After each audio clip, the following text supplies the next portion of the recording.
Namaku Riana. Aku mau menceritakan pengalaman serem ketika KKN. Dan di sini dari 8 orang yang mengalami semuanya.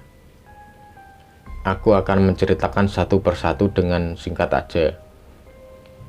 H-1, aku dan 7 yang lainnya memutuskan untuk berangkat ke lokasi KKN. Kenapa? Karena di samping jauh dan juga menghemat waktu agar besoknya tidak terburu-buru.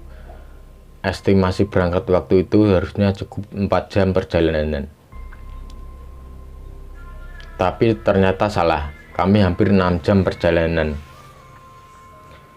Dan tiba di lokasi sekitar jam 5 sore. Ya mungkin karena kondisi jalan yang kurang mendukung.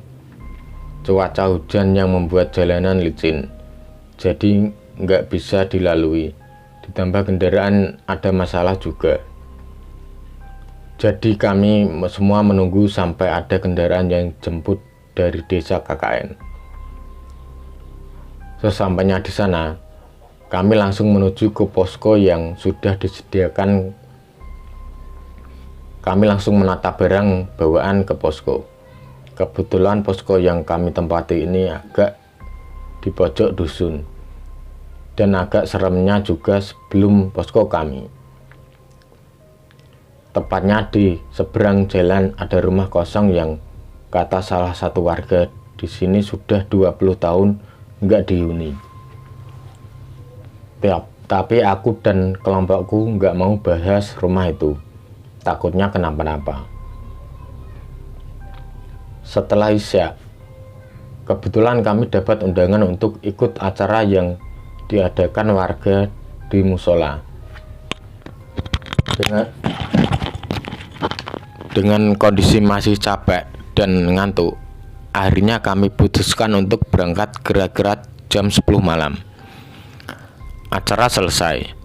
Nah, pas kami balik ke posko, otomatis lewatin rumah kosong itu. Pas aku jalan lewatin depan rumah, aku ngerasa ada yang aneh dengan rumah kosong itu. Jadi anehnya begini, pas aku lewat, ada satu titik di mana mataku nggak bisa berpaling. Seolah ada sesuatu yang memaksa mataku untuk menatap lama di sana. Tepatnya ada di teras rumah kosong yang ada 2 bangku kayu. Kayak di sana itu ada orang lagi duduk. Tapi karena rumah itu gelap, jadi nggak kelihatan. Cuma samar hitam aja. Dan aku nggak ngasih tahu ke teman-teman. Takutnya nanti mereka malah panik dan KKN jadi kacau. Apalagi setelah ada cerita-cerita tentang KKN horor gitu kan. Malamnya kami tidur di ruang tamu. Kami bagi jadi 2 kubu, biar ada sekat saja. Karena kami belum sempat bersih-bersih dan akan kami bersihkan esok harinya. Pas aku tidur, aku mimpi didatangi sama kakekku. Dia ngasih pesan ke aku. Intinya aku disuruh untuk berhati-hati dan jangan sembrono dalam melakukan apapun, karena aku lagi di tempat orang. Dan paginya, pas kami ngumpul di ruang tamu, aku bilang ke semua teman-teman, kalau kita harus sopan santun di tempat orang. Itu pun juga dengan alasan untuk memperingatkan mereka. Aku nggak bilang kalau didatangi sama sosok kakekku di mimpi. Karena aku tahu dari 2 teman laki-laki di sini ada yang nggak percaya dengan hal-hal yang begituan. Aku nggak mungkin mendebatkan hal seperti ini yang malah bikin tambah ruwet nantinya. Singkat cerita, ini akan aku bikin sesingkat mungkin ya, biar nggak kelamaan. Jadi hari pertama itu kami bersih-bersih 3 kamar. Bersihin kamar mandi, perbaiki dapur. Intinya posko yang kami tempati ini juga rumah kosong juga. Jadi kami harus ekstra bersih-bersih biar nyaman. Oh iya, aku lupa. Jadi lokasi KKN ini di desa pinggiran yang masih banyak hutan jati dan pinus. Waktu pun berputar dan nggak ada kejadian aneh. Sampai kami memasuki hari pertama minggu kedua. Hal janggal dan teror pun mulai berdatangan. Jadi awalnya malam itu setelah waktunya istirahat, aku mau ke kamar mandi. Kebetulan kamar mandi ada paling belakang. Pas aku mau ke kamar mandi, aku tanya ke teman perempuan yang lain, kira-kira ada yang mau bareng apa enggak? Ternyata enggak ada. Dan akhirnya aku sendirian, sedangkan yang cowok-cowok lagi nongkrong di depan rumah. Pas aku sampai depan kamar mandi, pintunya sudah dalam kondisi tertutup. Pikirku mungkin lagi dipakai, soalnya ada suara seraman air. Aku tungguin tuh agak lama, sampai nggak tahan mau pipis. Aku ketuk pintunya dan aku sapa, "Siapa di dalam?" Tapi nggak ada yang jawab. Aku ketuk lagi sampai berkali-kali, tapi nggak ada jawaban. Aku nekat buat buka. Ternyata nggak ada orang dong di dalam kamar mandi. Ya sudah, aku nggak mau ambil pusing. Aku buru-buru pipis.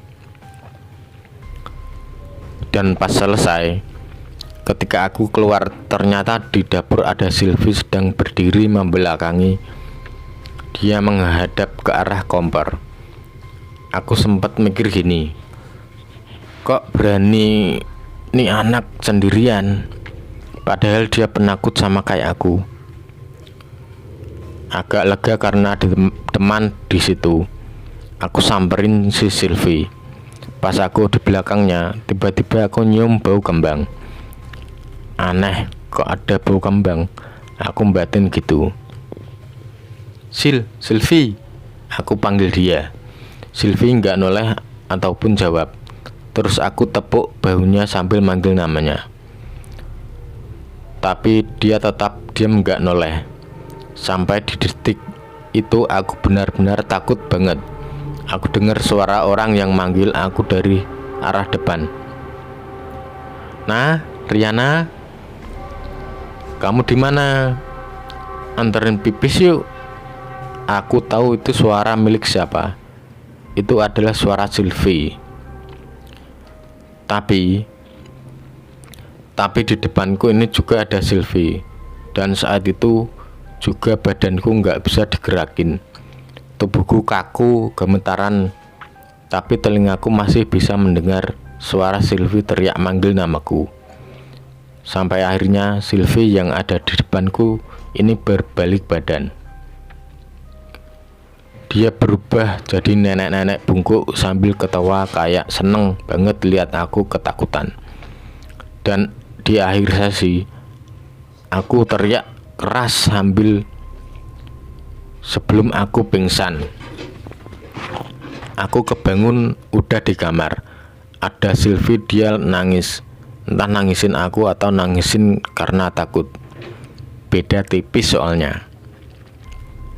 Kemudian Nana sama Meli lagi mijitin sambil ngolesin minyak. Sedangkan 4 cowok yang lain, mereka juga di dalam kamar. Malam itu agak kacau. Dan untungnya nggak ada warga yang datang. Kami semua masih berusaha sendiri untuk bikin tenangin suasana. Beda ceritanya kalau sampai ada yang kesurupan, barulah manggil warga. Nah, itu adalah pengalamanku, dan di sini akan aku ceritakan semua pengalaman teman-temanku yang diganggu dan diteror sama penunggu rumah kosong itu. Aku masuk ke Silvi, si penakut paling akut. Jadi aku adalah Silvi. Sore itu aku lagi sama Riana. Kita lagi ngajar anak-anak ngaji di musala di desa. Awalnya aku penasaran sama Riana. Kenapa malam kemarin dia pingsan di dapur? Si Rahmat bilang kalau Riana lihat setan. Tapi aku gak langsung percaya, karena dia itu anaknya emang kayak gitu, selalu nakut-nakutin. Nah, aku baru percaya ketika tanya langsung ke orang tuanya. Kemarin kamu pingsan kenapa, Ri? Riana jawab gini. Katanya dia lihat tikus dan tikusnya itu loncat ke dadanya. Alhasil dia pingsan. Itu jawaban yang aku harapin. Aku nggak mau ada setan-setan di antara kami. Selepas mengajar ngaji, kami lanjut untuk sholat maghrib berjamaah. Setelah itu, ya sudah bisa dipastikan kita balik ke posko untuk bikin laporan. Sudah jelas dan pasti. Nah, pas kita jalan lewatin rumah kosong sebelum posko, Riana ini mendadak berhenti. Pandangan dia menatap ke arah rumah kosong itu. Sampai aku teriak manggil nama Riana, biar dia nggak kebablasan jalan masuk ke sana. Tapi sialnya teriakanku nggak mempan. Dia jalan semakin masuk ke dalam halaman rumah kosong tersebut. Ya mau nggak mau aku harus ngikutin Riana. Aku takut balik sendirian juga karena udah gelap. Pas Riana ini berhenti di depan rumah, seketika aku merinding banget. Ya gimana enggak, sudah gelap nggak ada orang. Rumput ilalang setinggi lutut dan tercium aroma lembab. Ya sudah dipastikan di sana banyak setannya kan. Aku goyang-goyang badannya Riana biar sadar, tapi nggak sadar-sadar. Malah pandangannya tuh kosong. Dia lanjut jalan lagi mau masuk ke rumah itu. Tapi aku nggak tahan, lengannya aku cengkram kuat biar dia nggak masuk. Sampai nggak lama kemudian pintu rumah itu terbuka dan muncul nenek-nenek bungkuk. Dia melambai-lambai kayak nyuruh masuk gitu. Aku semakin teriak dong. Riana, sadar dong. Saking takutnya aku sampai nangis. Badan udah basah keringat, kaki gemetar, pokoknya kalut banget. Ingin rasanya aku tuh lari ninggalin Riana. Tapi pas noleh ke belakang, gelap dan kami udah di halaman rumah. Paling sekitar 10 meteran lah jarak ke jalan. Aku masih teriak minta tolong, nangis, dan tiba-tiba plak, pipiku ditampar. Aku langsung diem aja gitu. Pas sadar, ternyata Riana, dia bilang gini ke aku, kamu itu penakut, tapi sok-sokan mau masuk ke rumah kosong. Hah? What? Aku kaget dong lihat dia bilang gitu. Jelas-jelas aku yang lihat dia jalan mau ke rumah kosong itu. Tapi kenapa malah jadi gini? Tanpa fafifu, aku tarik lengan Riana dan kita lari menuju posko. Sampai posko aku ceritakan semuanya yang aku lihat barusan. Kebetulan di posko udah komplit anak-anak. Ya otomatis semua yang ada di posko pada terkejut setelah aku cerita.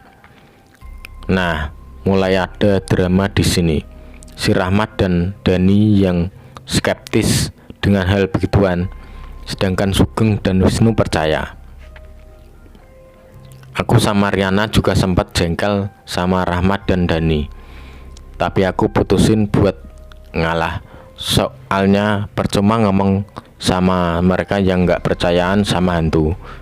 Dan malam itu pun sedikit jengkel. Kita putusin buat masuk kamar, sholat isya dan lanjutin bikin laporan. Dan ternyata dengan sikap Rahmat dan Dani semakin skeptis itu membuka pintu hidayah buat mereka. Hidayahnya apa? Ya mereka diganggu sama kuntilanak pas nongkrong berdua di depan posko. Nanti akan ada sesi cerita Rahmat dan Dani. Esok harinya semua berjalan sesuai rencana. bisa dikatakan mulus tanpa gangguan hingga masuk ke malam hari, malam di mana cinlok terjadi antara Wisnu dan Nana. Jadi ketika kami semua ngumpul di posko lagi bikin laporan, semua terlihat sibuk. Nggak ada yang bicara, nggak ada yang megang HP, nggak ada yang bercanda. Jadi malam itu benar-benar untuk bikin laporan. Hingga nggak sampai setengah jam ketenangan itu berlangsung. Wisnu yang pertama kali keluar menuju teras depan dan selang beberapa menit kemudian Nana menyusul. Awalnya aku nggak curiga, mungkin mereka suntuk dan cari angin di luar posko. Tapi kok lama-lama aku dengar suara Nana ketawa manja gitu. Penasaran dong. Aku intip dari jendela. Kebetulan mereka berdua sedang duduk di kursi kayu yang di atasnya ada jendela kaca. Nah, aku mengintip dari situ. Mereka pegangan tangan. Roman-romannya ada yang cinlok nih. Terus aku bisikan Riana, "Ri, coba deh lihat dari situ." Aku nunjuk dan jendela. Ada yang cinlok. Riana langsung ngintip dan kita semua yang ada di dalam keluar nyorakan Wisnu sama Nana. Sebenarnya selain seram ada juga ala-ala drakor di KKN ini. Seru tapi tegang juga. Tapi kami semua memutuskan untuk bertahan sampai masa KKN ini selesai. Aku nggak mau karena pengalaman serem ketika KKN malah bikin kacau semuanya. Karena biaya kuliah itu nggak murah dan aku nggak mau kalau harus jadi mahasiswa abadi. Nah, sekarang aku masuk ke cerita si paling skeptis itu, Rahmat dan Dani. Karena aku juga penasaran. Soalnya waktu itu pas aku, Silvi, Nana, dan Meli balik ke posko, kami lihat si Rahmat dan Dani lari terkencing-kencing keluar dari posko KKN. Makanya kami tanyain ke mereka, kenapa sampai lari kayak orang ketakutan. Jadi aku adalah Rahmat. Dan ini cewek-cewek pada belum balik ya. Belum kayaknya. Sugeng sama Wisnu juga belum. Kenapa emang? Kagak, nanya saja. Kebetulan aku sama Dani lagi berdua di kamar. Jadi sore itu kami putusin buat balik cepet karena tugas kita udah selesai. Jadi tinggal bikin laporan.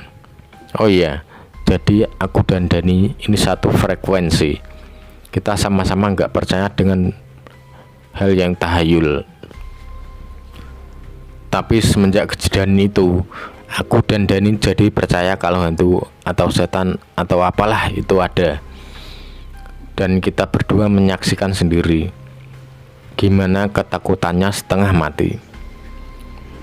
Awalnya pas kita baru saja sampai posko, ternyata mereka ini belum pada balik. Kita langsung gantian mandi dan lanjut bikin laporan, biar nanti malam bisa nyantai.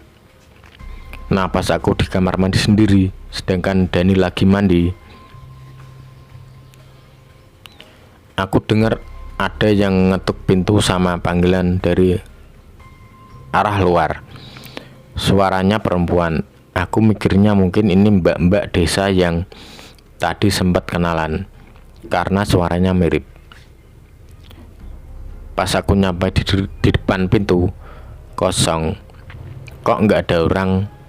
Sudahlah, mungkin karena aku capek. Karena dari pagi sampai sore tadi aku sama Dani bantuin warga buat bersihin sungai kecil yang mengarah ke sawah. Aku tutup lagi pintunya. Pas aku jalan mau ke kamar, pintunya diketuk lagi. Dan ada suara gini, Mas Rahmat, Mas. Dan itu suaranya sama kayak tadi. Pas aku buka lagi, kosong lagi. Mungkin karena emosi ya. Aku teriak, "Woi, iseng amat, siapa sih?" Nah, pas itu aku langsung masuk kamar lagi. Tiba-tiba dari arah belakang Dani teriak-teriak, "Mat, tolong, Mat." Aku langsung lari dong ke belakang. Di sana si Doni sudah ngesot-ngesot keluar kamar mandi. Karena panik, aku tarik si Dani. Terus aku sendirin di tembok. "Kenapa lu, Dan?" Dia nggak jawab, tapi mukanya gemeteran gitu. Cuma tangannya nunjuk-nunjuk ke arah kamar mandi. Pas aku lihat ke dalam, si anjing dan pocong tinggi banget. Sampai kepalanya nekuk miring gitu karena mentok atap kamar mandi. Mulutnya membentuk O gitu, ngeluarin suara serak dan berat. Oh, dan itu pertama kali aku lihat setan dengan wujud yang benar-benar bikin aku ketakutan setengah mati. Terpeleset-peleset, terjatuh sampai akhirnya aku bisa keluar posku KKN ninggalin Dani di dalam. Dan agak lama dia nyusul keluar. Sampai akhirnya aku lihat teman-teman yang lain baru nyampe ke posko. Dan bisa dipastikan si Silvi dan Riana bahagia banget lihat aku dan Dani ketakutan. Apalagi si Dani masih pakai handuk. Tambah malu tuh. Kalau kejadian yang dialami Wisnu dan Sugeng ini bertepatan ketika mereka pas perjalanan balik ke posko dari rumah Pak RT. Jadi Wisnu dan Sugeng ini lagi bertamu ke rumah Pak RT karena sebelumnya mereka ini pernah disuruh ke rumah Pak RT untuk membahas proker yang akan mereka kerjakan. Jadi aku adalah Wisnu. "Ya sudah Pak, saya sama Sugeng pamit dulu, mumpung masih terang." Aku sama Sugeng pamit. Kebetulan di sini kami para KKN nggak ada yang bawa motor. Jadi kalau mau kemana-mana jalan kaki. Sebenarnya di posko sudah difasilitasi satu motor sama warga, tapi lagi dipakai Nana sama Riana beli bahan makanan. Ya mau nggak mau kita jalan kaki, nggak jauh kok, untungnya paling 200 meteran jarak posko sama rumah Pak RT. Nah pas kita lagi jalan, aku sama Sugeng mutusin buat nggak lewat jalan yang ngelewatin rumah kosong itu. Kenapa? Ya karena kita udah tahu dan dengar cerita dari Silvi. Ditambah lagi pas aku sama Sugeng selesai bantu warga bikin pagar bambu, ada satu anak muda yang seumuran. Dia ngasih tahu ke kita gini, "Mas, kalian sudah tahu belum kalau rumah kosong itu angker?" Nah kan jadi paket komplit. Warga juga membenarkan keangkeran rumah tersebut. Akhirnya kita putusin buat jalan nyusurin kebun warga.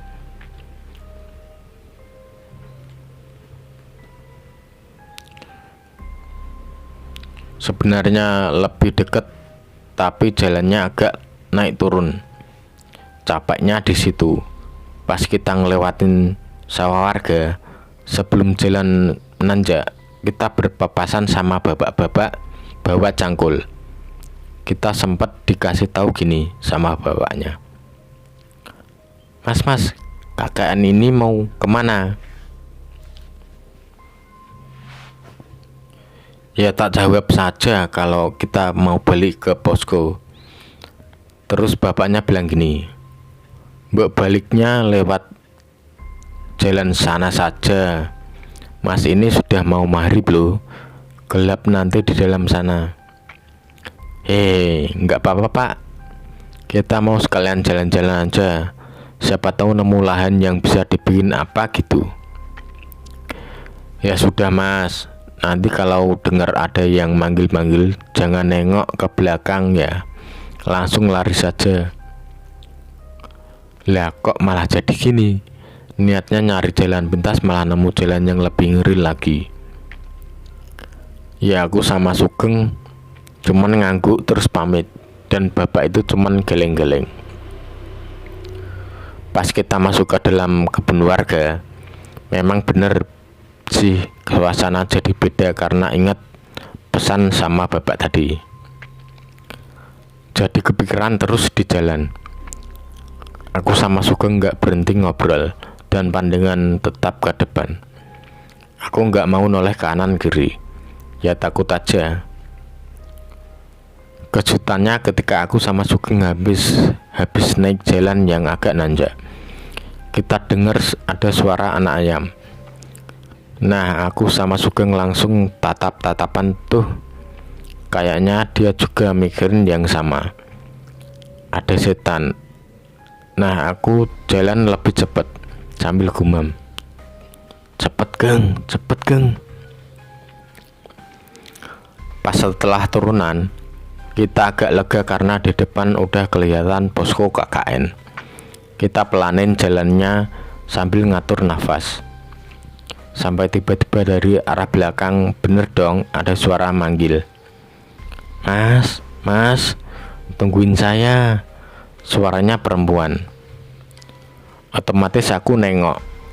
Nah, si Kunti udah dalam posisi melayang. Saat itu juga aku teriak ke Sugeng, lari geng. Dan akhirnya sampailah kita ke posko. Untungnya aman, gak diikutin sampai posko. Dan untungnya lagi di posko sudah lengkap. Aku gak langsung cerita ke yang lain. Dan setelah selesai mandi, aku dan Sugeng ikut gabung di ruang tamu buat bikin laporan. Balik lagi ke aku Riana. Sebenarnya kalau diceritain semua bakal panjang. Jadi ini aku singkat di bagian seremnya aja. Sampai si Silvi dan Nana pun sempat putus asa ketika banyak gangguan di posko. Mereka kekeh mau balik. Katanya biarin ngulang daripada nggak tentram kayak gini. Tapi ya setelah kami tenangin sampai mulut berbusa-busa, akhirnya mereka luluh dan menerusin sampai selesai. Masa gara-gara 2 orang harus ngorbanin 6 lainnya? Kan enggak banget ya.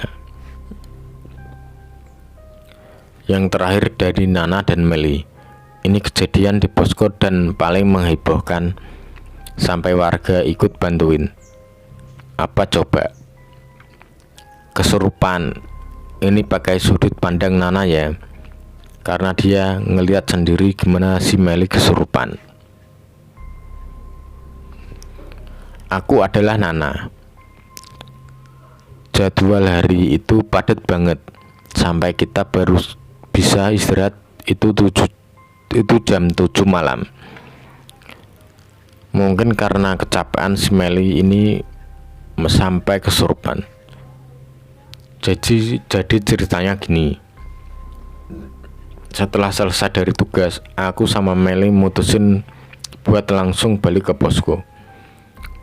Kita langsung bersih-bersih, mandi, dan langsung mau tidur. Dan awalnya aku belum tahu sebab akibat Meli kesurupan.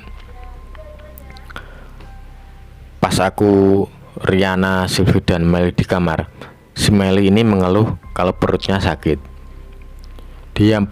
Dia minta buat anterin ke kamar mandi. Pas aku nganter ke kamar mandi, dia nyeletuk, "Nah, aku mens nih.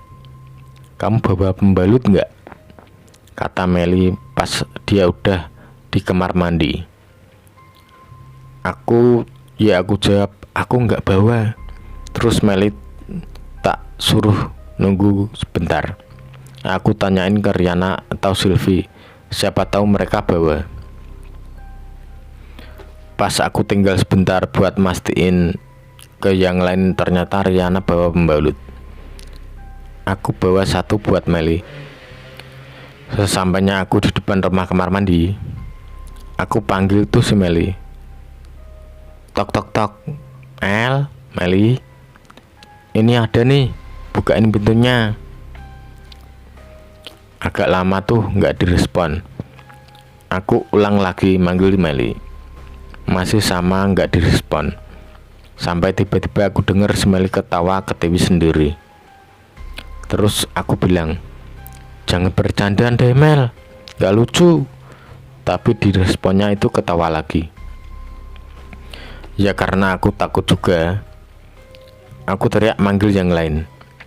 Mereka harus terus pada datang. Si cowok-cowok ini buru-buru maksa buat buka pintunya, sampai pintunya jebol tuh. Dan si Meli lagi apa coba?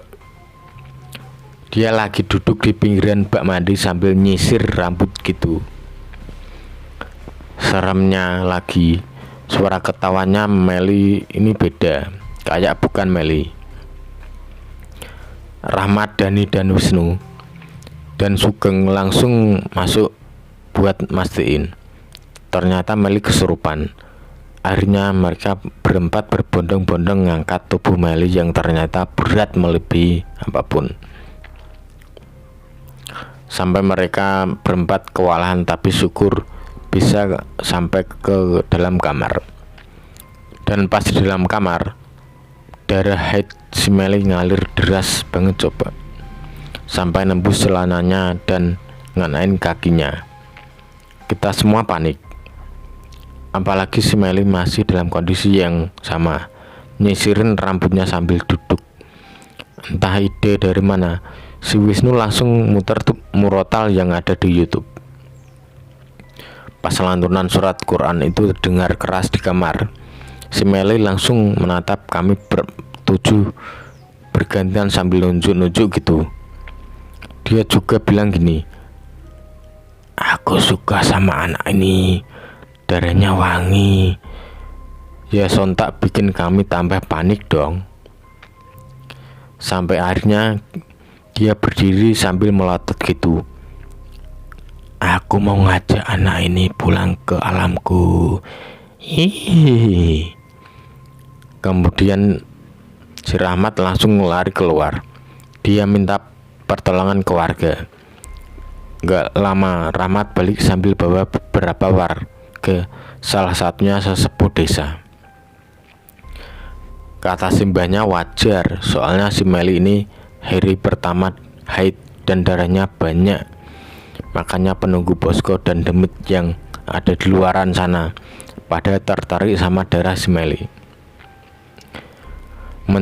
Mencekam banget itu suasana malam itu, sampai geger. Kayak lagi ada konser aja. Banyak warga yang datang buat nyaksiin si Meli kesurupan. Untungnya demitnya kalah sama simbahnya. Coba kalau terbelik, bisa berabe nanti. Ya yang ada si Meli malah benar-benar dibawa ke alam mereka. Setelah itu, selang 1 jam, Meli akhirnya sadar. Dia bangun dengan agak sedikit bingung, karena pas dia bangun, sudah banyak warga yang mengerubungi. Gak terasa, akhirnya waktu yang dinanti pun tiba, alias KKN selesai. Tepat 30 hari kami mengabdi kepada masyarakat. Banyak suka dan dukanya, tapi lebih dominan keseramnya. Pukul 1 siang, kami dijemput oleh pihak kampus dengan menggunakan elf. Kami juga banyak bangga dan bahagia bisa bertemu dengan masyarakat dusun ini. Banyak pelajaran juga yang kami dapat dari sini. Dan sesi ini ditutup dengan Wisnu nembak Nana di dalam elf pas perjalanan balik. Tapi kasihan nasib Wisnu, dia ditolak Nana dengan alasan belum mau pacaran. Kasihan Wisnu di BHP. Semoga setiap jengkal yang kita pijak, kita selalu dihadiri rasa syukur atas segala kejadian yang tersaji, karena Allah akan selalu memberikan kita nikmat di setiap langkah kehidupan kita. Aku Riana, mewakili semua teman-temanku, terima kasih sudah mendengarkan cerita ini. Semoga bisa menghibur. Wassalam.